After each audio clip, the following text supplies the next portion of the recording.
എല്ലാവർക്കും നമസ്കാരം. ഇന്ന് ഞാൻ നിങ്ങളുമായിട്ട് ഷെയർ ചെയ്യുന്നത് നിങ്ങളുടെ സ്ഥാപനത്തിന്റെ ബാലൻസ് ഷീറ്റ് നോക്കിയിട്ട് നിങ്ങൾക്ക് ഒരു പെർട്ടിക്കുലർ ട്രബിൾ എങ്ങനെ നിങ്ങൾക്ക് ഐഡന്റിഫൈ ചെയ്യാം എന്നുള്ളതും അത് എങ്ങനെ നിങ്ങൾക്ക് ഷോർട്ട് ടേമിലും ലോങ് ടേമിലും നിങ്ങൾക്ക് എങ്ങനെ അത് സോൾവ് ചെയ്യാം എന്നുള്ളതുമാണ് ഇന്നത്തെ ഒരു ഷോർട്ട് വീഡിയോയിലൂടെ ഞാൻ ഡിസ്കസ് ചെയ്യുന്നത്.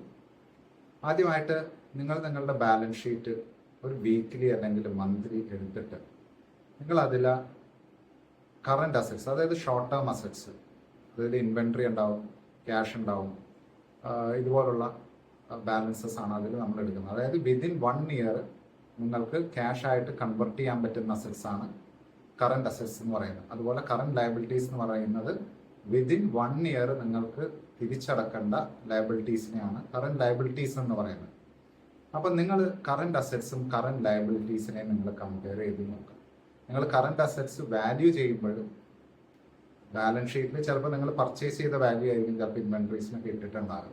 പക്ഷെ അത് നിങ്ങൾക്ക് ഇന്ന് ഒരു 1 ഇയറിനുള്ളിൽ എത്ര വാല്യൂവിന് അത് സെല് ചെയ്യാൻ പറ്റും, ആ വാല്യൂ വേണം നിങ്ങൾ ഈ കറണ്ട് അസറ്റ്സ് കാൽക്കുലേറ്റ് ചെയ്യുമ്പോൾ നിങ്ങൾ കൺസിഡർ ചെയ്യേണ്ടത് ആ ഒരു വാല്യൂ ആണ്.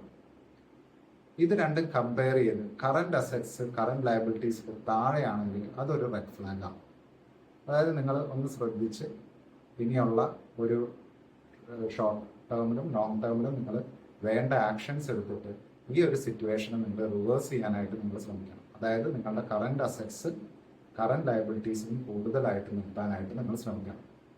നിങ്ങൾ ഈ ഒരു സിറ്റുവേഷൻ വന്നത് നിങ്ങളുടെ ചില ഇൻവെന്ററീസ് ഒരു ഡെഡ് സ്റ്റോക്ക് ആയിട്ട് ഇരിക്കുന്നത് കൊണ്ടായിരിക്കാം. അത് ഇപ്പോൾ വിറ്റ് കഴിഞ്ഞാൽ അതിന് ബയേഴ്സ് ഇല്ല, അതിൻ്റെ ഡിമാൻഡ് കുറഞ്ഞിട്ടുണ്ട്. അപ്പോൾ നിങ്ങൾ ടെമ്പററി ആയിട്ട് എന്താ ചെയ്യേണ്ടതെന്ന് വെച്ച് കഴിഞ്ഞാൽ, അങ്ങനെ ഒരു റെഡ് ഫ്ലാഗ് വന്നു കഴിഞ്ഞാൽ, ഒന്ന് നിങ്ങൾ റിസീവബിൾസ് ഒക്കെ കഴിയാവുന്നത്ര പെട്ടെന്ന് അവരുമായിട്ട് സംസാരിച്ച് കളക്ട് ചെയ്ത് എങ്ങാൻ ഒരു കറണ്ട് ലയബിലിറ്റി പെട്ടെന്ന് ഒരു ഡിമാൻഡ് കറണ്ട് ലയബിലിറ്റീസ് വന്നു കഴിഞ്ഞാൽ നിങ്ങൾക്കത് മീറ്റ് ചെയ്യാനുള്ള ക്യാഷ് നിങ്ങൾ റെഡിയാക്കി വെക്കുക. പിന്നെ കറണ്ട് ലയബിലിറ്റീസിൽ ഇപ്പോൾ നമ്മളുടെ ക്രെഡിറ്റേഴ്സിൻ്റെ അടുത്തൊക്കെ നമ്മൾ സംസാരിച്ചിട്ട് നമ്മളുടെ ടൈം പീരീഡ് ഒന്ന് എക്സ്റ്റെൻഡ് ചെയ്യും. അപ്പോൾ ഇതാണ് നമുക്ക് ഷോർട്ട് ടേമിൽ നമ്മൾ ചെയ്യേണ്ട കാര്യം ഇതാണ്.